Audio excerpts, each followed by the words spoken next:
Hello everyone, welcome to the Generation Y Conservative Show. I am your host Chris, and we are joined today by the returning co-host Mike. But before we get into the show, we're going to go over some of our sponsors for this half hour. The first one being Patriot Mobile.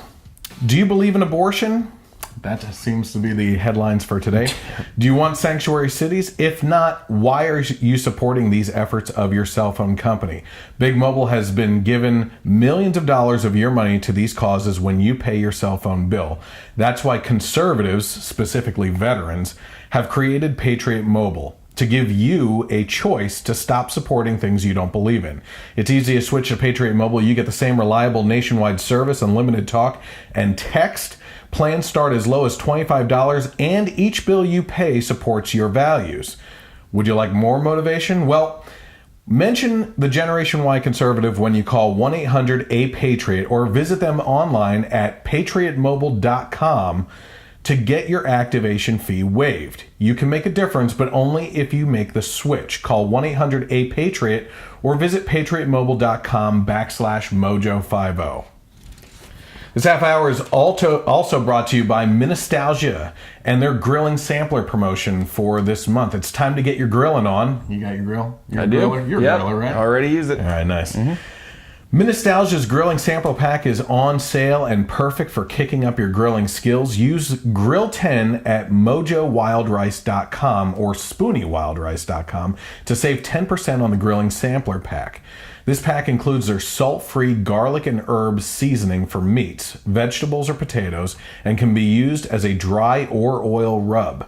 The Northwoods Jerk seasoning is for some awesome flavor on pork, salmon, or chicken, either dry or oil rubbed as well. You can also use the raspberry wine jelly as a delicious base for marinades or dipping sauces, or brush directly on the meats. That sounds interesting. I'm a fan of raspberry tea. I don't know. Yeah. I'd try it.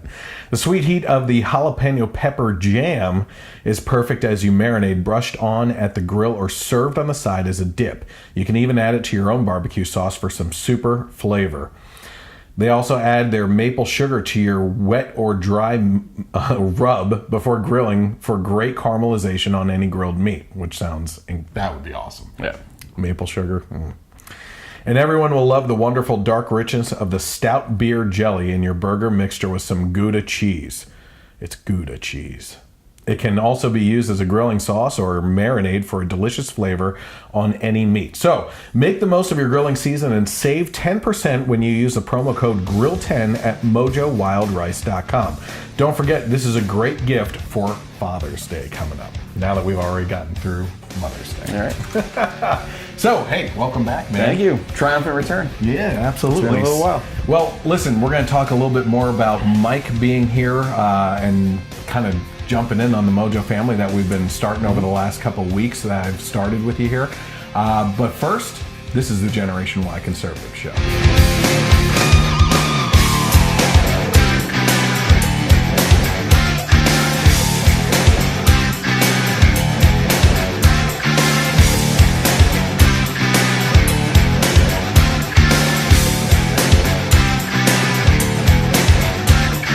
All right, so if you have been with me since the Generation Y Conservative podcast, you already know Mike and how we play off of each other. Yep. It's been a little absent of the fun and comedy since we don't get to play off of each other when he's not here. Yep. Things have been a little bit more serious. Unfortunately, we're going to have some very serious topics. A lot of serious stuff going on right now. It's gotten crazy. It's wildfire out there. But yeah, Mike's been with me for a while. We've been doing the podcast for 2 years now together. So he's going to be joining me on the show as much as possible when he can. And I'm really excited about that. But Mike and I happen to go and see a lot of the movies when we do the movie reviews as well. So tonight we're actually going to go after this to see John Wick 3, which is pretty exciting. Yes. There's a lot of new movie trailers that have been coming out. It Too. Yeah. You know, the trailer for that one, creepy as hell. Very much so. And then, tell me if you know this one. Gerard Butler and what was the White House one that he was in? Olympus Has Fallen. Olympus Has Fallen. What was and then the sequel? London Has Fallen. Did you see the new one? No, I didn't even know there was a new one. Angel Has Fallen. Really? He's the code name Angel. And the beginning of it looks amazing. The trailer. It shows drones flying in to attack the president. Oh, wow. On a fishing trip. Wow. It looks pretty bad. Yeah. Badass. So yeah, we're big into movies and everything. I have not gotten around. I've been so busy lately with work and everything. I know you've been really busy too, but I haven't gotten around to the Avengers Endgame review, which is hard to do without spoiling anything. Yeah. It's basically just rating it. I think by now, though, now that we're about 3 weeks out from the release, you just say spoilers and talk about it. Like, I think that they even had like a certain date where now, okay, plus what's it made, like $5 billion already? It didn't beat Titanic. No, I think it's trying to get to Avatar. It already beat Avatar, I think. Total? Worldwide? I think so. I don't know. Yeah, I know it was like coming up, but not sure if it would hit the very top one. Yeah. But I mean, should. who hasn't seen it? I'm sure everybody's seen it already. Yeah. If you haven't, you're probably not interested. Did you know don't the care. Avatar sequels have been pushed off by a couple of years again? Oh, jeez. I mean, They were horrible movies. I wasn't even a huge fan of it either. Of course not. You know why? Because it's this generation's Fern Gully. Yeah. It's a global warming hysteria movie turned into a blockbuster type film. You know what I mean? But hey, listen, speaking of entertainment, and as we were kids and everything, we have a childhood personality that we used to enjoy and respect, who we've made fun of multiple times on the show and everything. And that would be Bill Nye, the quote-unquote science guy.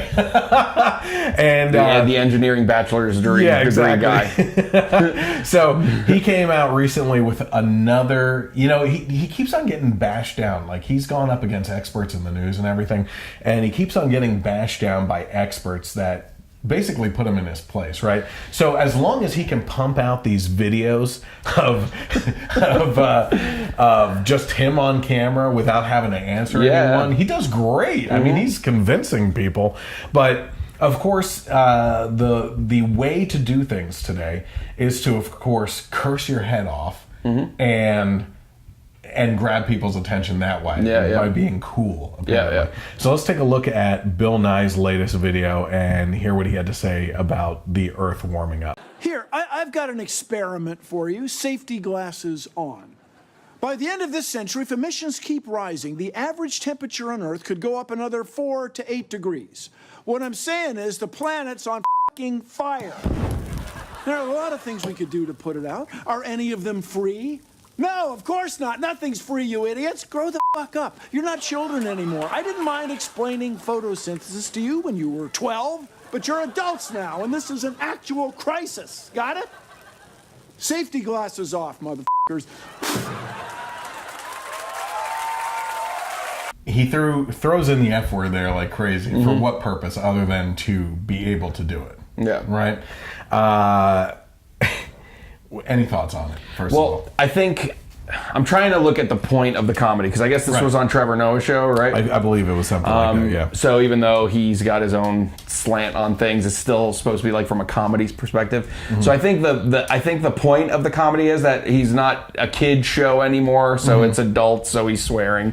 But it's not real funny. I don't know if you remember this, but one of the things that we covered was Bill Nye in his Netflix show or something like that. Oh, yeah. Did you ever watch it? No. No, you're not. I saw the clips we did. So it was terrible. the song. Yeah, exactly.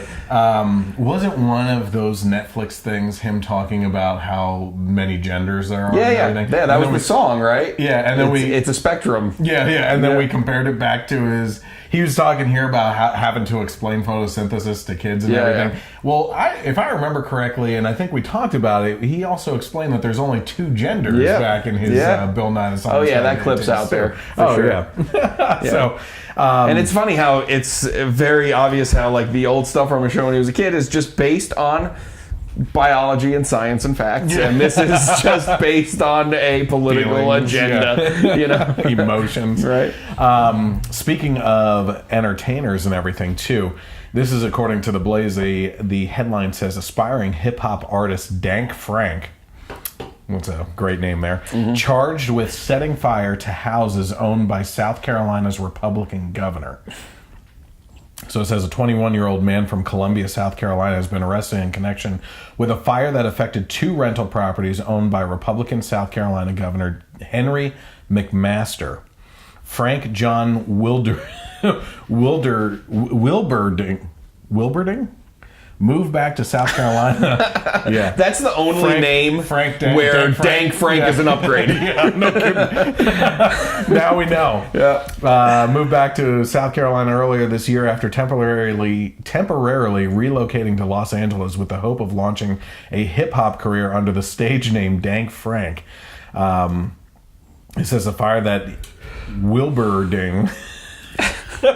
Sorry to all the Wilberdings out there. Yeah. Wilbur Ding Dong has been charged in connection with occurred early Tuesday morning near Columbia's popular 5 Points area. The blaze, which affected 2 residents, displaced at least 12 people and caused hundreds of thousands of dollars in damage. Let's see here. He's expected to face a bond hearing on Thursday. Forget this, 2 counts of arson and 1 drug possession charge. Get out. I mean, you got to build cred. Yeah. As a hip hop artist, you know what I mean? Just 1? They haven't released it yet. Weak sauce. You got to pump those numbers, bro. Though it says that they don't have a motive, though they do not believe that the buildings were targeted because McMaster owns them. Really though? I don't know. His father says that he doesn't really understand why he's been charged, and that the incident couldn't possibly have been politically motivated because he couldn't name the state's governor even if I paid him $1 million. That's believable. That is believable. Part so of the story. It just might be a coincidence. Oh my word. How about this? This is also going to George Clooney here. It says a debunked report claimed that George Clooney is moving his family back to the United States over fears England has become too unsafe with too many terrorists. Apparently, the story was debunked. I had originally posted on the page, so it's always good to be updated and everything. It says it was debunked in 2017, but that doesn't mean that it isn't today. I don't know. The outlet reported actor George Clooney did not say he was moving his wife and kids back to Los Angeles from the UK for security reasons, but basically this goes out, the original story, which was put out this week, was talking about all the terrorist attacks and even out in the countryside that he didn't feel safe having his family out there and everything.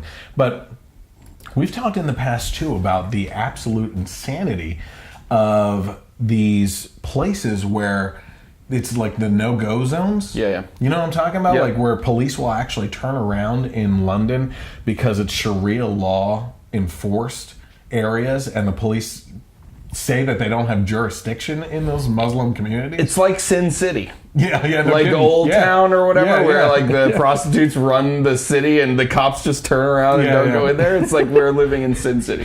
Except the women stand on top of buildings looking down, but you can't tell who they are. Yeah, exactly. They're all covered up. Here's another big story too. So one of the things that's been really happening a lot since I think it's always been happening, really, over the last couple of years. But since you've been off the show, a lot of information and news has been coming out about conservatives being censored on social media, and it keeps on happening. Joe Rogan has that big interview Joe Rogan had with... Did you watch that? I watched most of it, or at least the main clips. And they even had, I forget the guy who was there, challenging the Jack Dorsey and the lawyer. Yep. And he's not even conservative. He's liberal, but... He's fair, you know, and he was like, "This is wrong," you know, and he was. It even kind of like made it worse that it wasn't a conservative, like it wasn't Ben Shapiro there grilling them, and then it was Ben Shapiro. How arrogant was that woman? Oh my God, who runs the Twitter policies and everything? Like the way she was talking was like, "Excuse me, you don't know what you're talking about." But it's always the conservatives that happen to be banned on different things, right? Yeah. Well. This, not Twitter, not Jack Dorsey and the Twitter realm and everything, but Candace Owens, who we love, was actually suspended from Facebook after she writes, "Black America must wake up to the great liberal hoax." Now, as of 3:30 today, which I'm recording this on Friday. This story was updated to include information that Facebook has restored Owen's page with a claim that it was suspended by mistake. Oh, yeah. Silly. It just happened to be a big voice in the conservative movement and a black woman in that movement. Just a coincidence. Just a mistake. I mean, how many times do you think you could get away with that claim? Now, I don't think either. That's probably a correct statement. Yeah. But the mistake wasn't, we banned her by mistake. It's, we banned her on purpose, and now we're realizing how stupid that is. And we've made a mistake that we're fixing. I keep on wondering to myself how. So one of the conversations that Jack Dorsey and Joe Rogan had was in regards to redemption. Mm-hmm. You remember that? They were talking about, like, there has to be a road to redemption. Oh, yeah. Yep. You know, how can these people work their way back? Yeah. Mm-hmm. Either by apologizing or changing tactics or something like that. Like Milo Yiannopoulos, right? Yeah. Isn't it amazing that we have a black conservative woman who's banned, and then Milo Yiannopoulos, who is a gay white guy, Jew. Right? Yeah, Jew. Yeah, he is Jewish. Yeah. That get banned, and it's all tied to the movements. I guess just recently, Louis Farrakhan was actually banned on some social media sites, which, of all people, this guy was literally over in Iran inciting riots and violence against the American people. You know what I mean? And against the government. It's just amazing to me that they keep on getting away with all this stuff.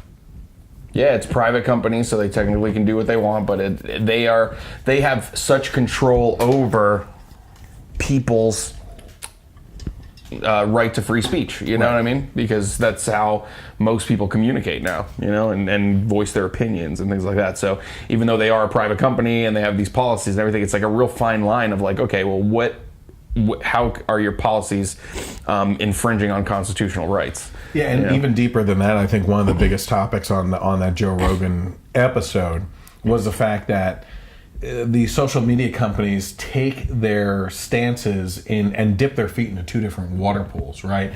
You have them saying that they're a private company, so they're not held to the journalistic integrity of publishing companies, right? But then they also will argue if they're hit on for being a private company or a private entity or public entity, right? I forget which one it is, but then you have on the other side, when they're bashed there, they'll claim that they're a publishing source for news and stuff like that. But when they're held their feet to the fire on being a publisher of news, then they claim that they're just a public utility.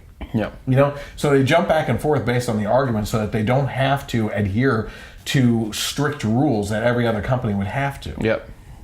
And of course, the people that get caught in the crossfire are the ones that they just politically don't agree with. You know, like the one big thing was learn to code. You know? Oh yeah. Like how crazy is that was viewed as racist?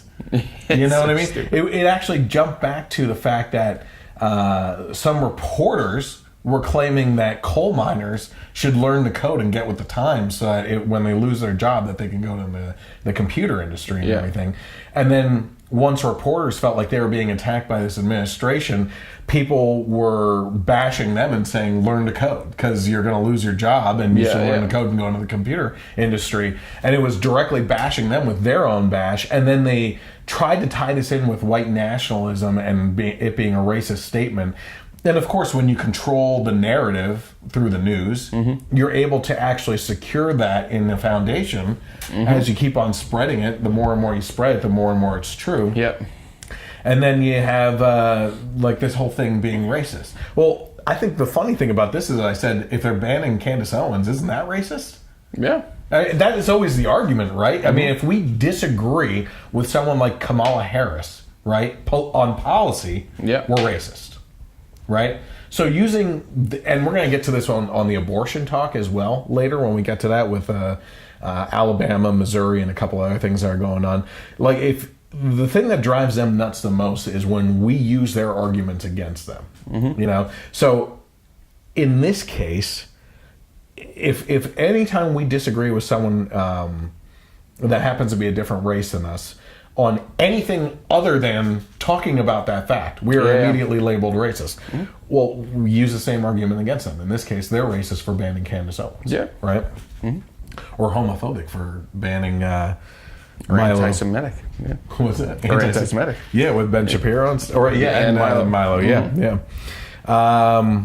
We'll see here. It says Candace Owens, communications director at Turning Point USA, tweeted Friday morning that Facebook suspended her personal account over a post that the social media company said violated its community standards, in quotation marks. She says, my Facebook page has been suspended for 7 days for posting that white supremacy is not a threat to Black America as much as father absence and liberal policies that incentivize it are. I am censored for posting the poverty rates in fatherless homes, she wrote on Twitter. Owens is best known for her Blexit campaign, which urges the Black community to leave the Democratic Party and join the Republicans. I don't even care if they join the Republicans, honestly. They just need to start stepping up and realizing the truth of what they're voting for. Yep. That's the biggest thing. But I had this conversation by text with someone last night, a friend of mine, who's pissed off at my stance on abortion, right? And she said to me that, what were we talking about? I said, when I talk about abortion and when I talk about any of these political topics, I am not trying to change your mind. I am trying to bring a different light to a topic that you may not have thought of, right? You may not have seen this angle, because the honest truth is that the majority of people out there are being fed BS through the educational system, through the liberal media, and from everyone else in society that surrounds them, because the people with the different ideas are afraid to speak up. Because look what happens. Who are the violent ones right now? The progressive left with the Antifa stuff and the protesters that go out there and beat the hell out of people, including people on their own side that just disagree on one or two items on the agenda. You know what I mean? Like, you have to follow law. You don't toe the line 100%. It's insane. You're at risk. Yeah, no kidding. Yeah, they're at risk for a lot of things, I'll tell you. But yeah, I'm not interested in changing. I am interested in changing your mind, but I'm not there to force you into it. You know what I mean? We are presenting a different side to an argument that is probably rarely heard. And we're actually going to get a lot into this when it comes to the abortion topic. But we have a real problem in America, and we've talked about this multiple times too, where things, I've never seen it this heated. I'll be honest with you, with the things that people are posting online. It's an opinion, right? And really it comes down to states' rights, which is awesome. But I think that we tend to, when it comes to politics, see the worst in each other, or assume the worst. So they're assuming, very wrongly I might add, that we're trying to control women, which doesn't make any sense in the argument. I hate that. This is an attack on women. Don't care about women and their quote unquote rights, right? But at the same time, I think that we may fall into a trap sometimes where we say that they're only interested in killing babies. Now, I don't say that. I can understand where some of their points come from, but if we're going to assume the worst in each other, then that can only lead to heated arguments instead of having an open conversation, where they say that they're concerned about situations where they feel like they're going to be trapped, right? Or where we say, listen, it's not about hating women or trying to control women. It's literally about trying to save babies' lives. Like, that's what we care about, is saving babies. Other than that, like, what else is there to talk about on it, And it opens up a conversation. So, anything else before we go to the commercial? Plus, like, I would guess, and I could be wrong, I'm just a man, right? But that's what I identify as. But I would say that probably in humanity's history, like, probably there's a huge, most women, the best thing they ever did was be a mother. So, saying, like, arguing to be pro-life is like saying, hey, you don't even know that this could be the happiest thing that you could ever do. And with that, we'll be back after these commercial breaks.